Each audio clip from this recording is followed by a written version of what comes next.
अस्सलाम वालेकुम स्टूडेंट्स आज हम बात करेंगे इक्विपार्टीशन एनर्जी थ्योरम की। तो टॉपिक जो हमारा चल रहा है स्टूडेंट्स वो चल रहा है internal energy.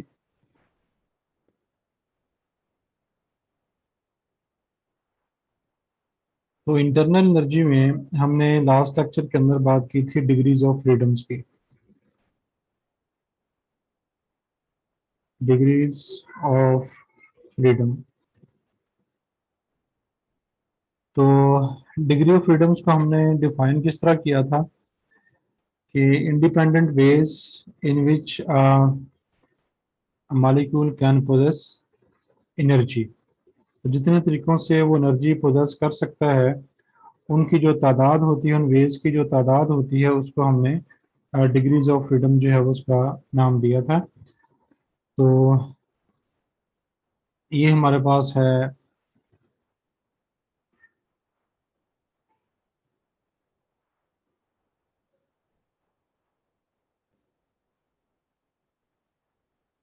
Independent ways in which molecule can absorb energy. तो जितने वेज से, जितने तरीकों से वो एनर्जी अब्जॉर्ब कर सकता है, एनर्जी पोजेस कर सकता है, उसका हमने नाम दिया था डिग्रीज ऑफ फ्रीडम का। और इसको देखने के लिए हमने बात की थी एनर्जी टर्म्स की। जितनी किस्म किसी चीज़ में मॉलिक्यूल के अंदर एनर्जी टर्म्स मौजूद होती हैं, उतनों के साथ एनर्जी जो है वो अब्जॉर्ब जो है वो कर सकता है। जिस तरह हमने बात की थी कि अगर हमारे पास मोनोटॉमिक गैस हो तो उसकी जो डिग्री ऑफ फ्रीडम है वो 3 होती है, क्योंकि उसके अंदर जो एनर्जी मौजूद होती है वो जस्ट ट्रांसलेशनल काइनेटिक एनर्जी होती है। और अगर हमारा मॉलिक्यूल जस्ट फ्री स्पेस के अंदर फ्री हो मूव करने में, तो उसके 3 इंडिपेंडेंट वेज होते हैं। यानी जो उसकी वेलोसिटी है उसके 3 कंपोनेंट्स होते हैं। इसी तरह उसकी जो काइनेटिक एनर्जी है उसके भी 3 कंपोनेंट्स जो होंगे। तो इसलिए हमने कहा था कि अगर हमारे पास जो अ, मौजूद है मोनोटॉमिक गैस, उसके लिए जो डिग्री ऑफ फ्रीडम है वो 3 है। फिर हमने बात की थी डायटोमिक मॉलिक्यूल की। तो डायटोमिक मॉलिक्यूल में जो टर्म्स थी हमारे पास अवेलेबल वो 5 थी। तो हमने कहा था कि उसकी जो डिग्री ऑफ फ्रीडम है वो 5 है। वो जो 5 टर्म्स थी वो हमारे पास ये थी।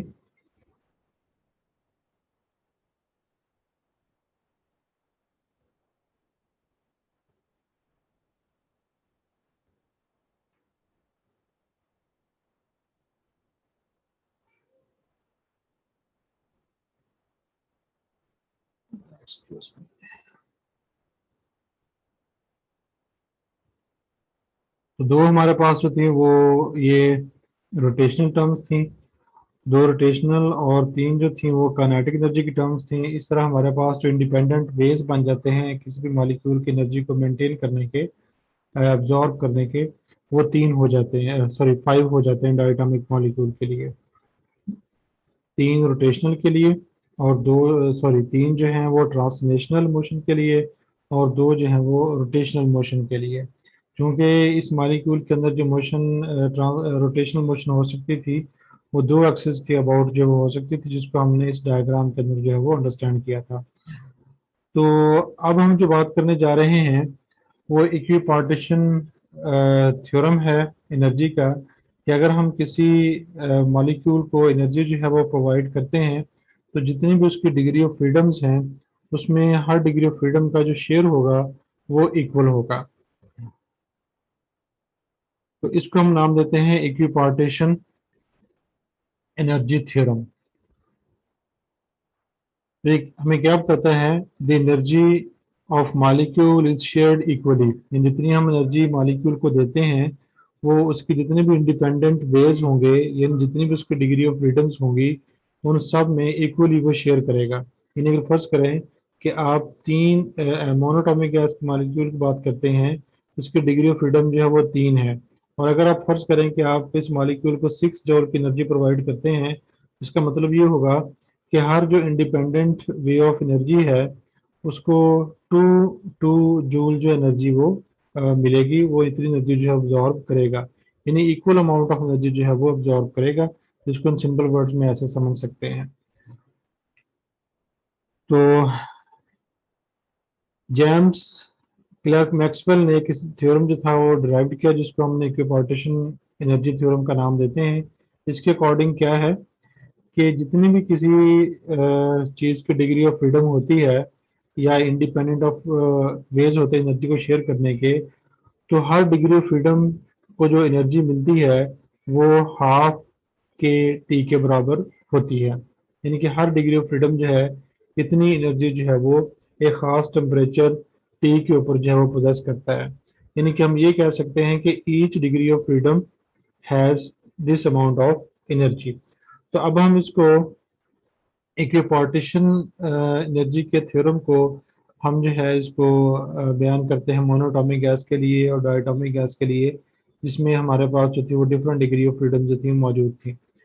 अब जो हमारा मोनोटॉमिक मॉलिक्यूल है आइडियल गैस का,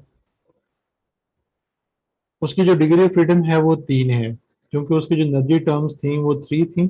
तो लिहाजा अगर हमारे पास एक मॉलिक्यूल की बात होगी तो उसकी 3 डिग्री ऑफ फ्रीडम्स होंगी। तो हर डिग्री ऑफ फ्रीडम की जो एनर्जी है वो हाफ के टी के बराबर होगी। लिहाजा एक मॉलिक्यूल की जो एनर्जी होगी वो इस अमाउंट के बराबर होगी। इसलिए द एनर्जी एवरेज एनर्जी पर मॉलिक्यूल विल बी दिस। अब अगर हमारे पास जो है वो इसी तरह की गैस के n मॉलिक्यूल्स होंगे, तो फिर उसकी जो एनर्जी होगी वो हमारे पास ये होगी। और इसको जो है हम बड़ी सिंपल आसान तरीके से जो है वो ड्राइव कर सकते हैं। तो हमने जो बात की है वो ये है कि अगर हमारे पास मॉलिक्यूल्स n हो, तो उसकी जो डिग्री ऑफ फ्रीडम होगी वो हर मॉलिक्यूल की 3 होगी। तो हमारे पास जो टोटल एनर्जी होगी वो हमारी ये वाली एनर्जी होगी। अब इसको हम इस रिलेशन के फॉर्म में जो है वो लिख सकते हैं। तो इसको हम कैसे लिख सकते हैं, बड़ी आसानी से हम इसको जो है वो कर सकते हैं। आप इसको लिखें इक्वल्स टू 3/2 एन के हमारा यहाँ पर जो है बोल्ट्जमैन कांस्टेंट है, और ये हमारे पास जो है वो टी है, टेम्परेचर। अब आपको पता है कि हमारी जो गैस होती है उसकी गैस की अमाउंट को हम मेजर करते हैं इन टर्म्स ऑफ मोल्स। और हर मोल के अंदर जो मॉलिक्यूल्स की या एटम्स की तादाद होती है वो एवोगैड्रोस नंबर के बराबर होती है। तो इसलिए अगर हम टोटल एटम्स की बात करेंगे तो क्या करेंगे, नंबर ऑफ मोल्स को एवोगैड्रोस नंबर्स के साथ मल्टीप्लाई करेंगे, तो ये हमारे पास टोटल नंबर ऑफ मॉलिक्यूल्स जो हैं वो आ जाएंगे हमारी गैस के। तब हम इस एन की जगह ये वाली जो टर्म है वो इस रिलेशन के अंदर जो है वो पुट करेंगे। तो वो हम देखते हैं।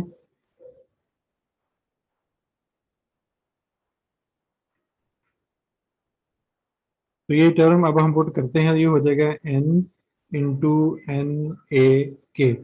और हमको ये पता है पिछले लेक्चर्स के अंदर हमने ये बात की थी कि ये वाली जो टर्म होती है ये आर के बराबर होती है।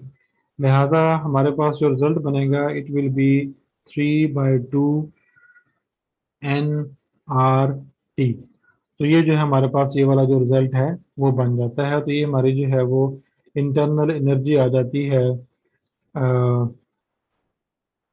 आइडियल गैस की, आइडियल मोनोटॉमिक गैस की। तो अब इसमें अगर हम देखें तो हमारे पास जो 3 है वो तो डिग्री ऑफ फ्रीडम है, तो ये होगा 3। हमारे पास हर जो मॉलिक्यूल उसकी डिग्री ऑफ फ्रीडम है। और जो हमारी ये वाली एनर्जी जो होगी ये हमारी मॉलिक्यूल्स की टोटल एनर्जी होगी। और हर डिग्री ऑफ फ्रीडम के साथ जो है वो इतनी एनर्जी जो है वो अटैच होगी। तो अब हम बात करते हैं डायटोमिक गैस की। तो बिल्कुल फॉलोइंग द सेम लाइंस हमने पिछले लेक्चर के अंदर बात की थी कि जो हमारी मोनोटॉमिक गैस उसकी डिग्री ऑफ फ्रीडम जो है वो 3 होती है, और जो हमारी डायटोमिक गैस होती है उसकी जो डिग्री ऑफ फ्रीडम होती है वो 5 होती है। तो इसलिए according to equipartition theorem of energy, जो हर डिग्री ऑफ फ्रीडम से शेयर्ड एनर्जी होगी वो अ,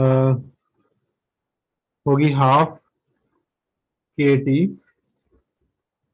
अब चूंकि डिग्री ऑफ फ्रीडम जो है वो हमारी 5 है, इसलिए जो एनर्जी बनेगी इट विल बी 5 × ½ kT। तो ये हमारे एक मालिक्यूल की एनर्जी होगी।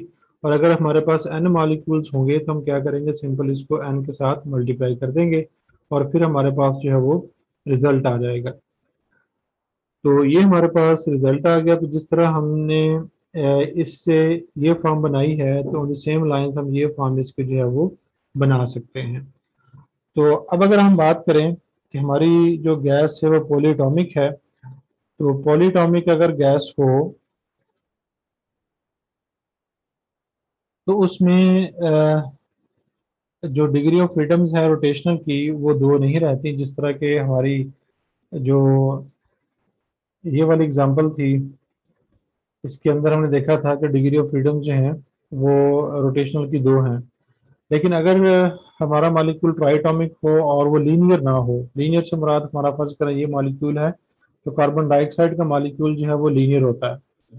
तो अगर मॉलिक्यूल हमारा लीनियर ना हो, यानी अगर वाटर मॉलिक्यूल हो, तो वाटर मॉलिक्यूल हमें पता है कि उसकी जो शेप होती है वो इस तरह करके होती है कि खास एंगल के साथ ये बॉन्ड्स जो हैं वो आपस में बेंडेड होते हैं। तो अब उसकी जो डिग्री ऑफ फ्रीडम होगी रोटेशनल, वो 2 नहीं होगी। तो उसकी डिग्री ऑफ फ्रीडम को अंडरस्टैंड करने के लिए हम इस डायग्राम को देखते हैं, जो हमारे नेक्स्ट डायग्राम उसे हम देखते हैं। तो स्टूडेंट्स, ये आपको एक ट्राइटॉमिक मॉलिक्यूल जो है वो नज़र आ रहा है। इसमें फर्ज कर लें कि ये वाला जो हमारा एटम है वो ऑक्सीजन का है, और ये वाला एटम जो है ये हाइड्रोजन का है, ये वाला एटम जो है ये भी हाइड्रोजन का है। तो ये हमारा H2O एक वाटर मॉलिक्यूल है। अब इसकी जो रोटेशन है अबाउट दिस एक्सिस भी हो सकती है, इसकी जो रोटेशन है अबाउट इस एक्सिस भी हो सकती है, और इसकी जो रोटेशन है अबाउट इस एक्सिस भी हो सकती है। तो इस तरह यहाँ पर इसकी जो विद रिस्पेक्ट टू रोटेशन है, इसकी डिग्री ऑफ फ्रीडम जो है वो 3 होगी। यानी ट्रांसलेशनल जो डिग्री ऑफ फ्रीडम है वो भी 3 होगी, और जो रोटेशनल डिग्री ऑफ फ्रीडम है वो भी 3 होगी। लिहाजा इसकी टोटल जो डिग्री ऑफ फ्रीडम होगी वो हमारी 6 होगी। तो अब इसके जो independent of ways of absorbing energy जो होंगे वो हमारे 6 होंगे। तो इसलिए जब हम अपनी टोटल एनर्जी की बात करेंगे, तो उसमें हम डिग्री ऑफ फ्रीडम की जगह जो नंबर हमारे पास आएगा एक मॉलिक्यूल के लिए वो 6 होगा। स्टूडेंट्स, आपको अब ये नज़र आ रहा है कि यहाँ पर जो हमारी डिग्री ऑफ फ्रीडम है वहाँ पे 6 हमने इस्तेमाल किया है। तो प्रीवियस डायग्राम से आप समझ गए होंगे कि अगर हमारा मॉलिक्यूल जो है वो लीनियर नहीं है लाइक कार्बन डाइऑक्साइड, तो जो हमारी मॉलिक्यूल्स की डिग्री ऑफ फ्रीडम होगी वो 6 होगी।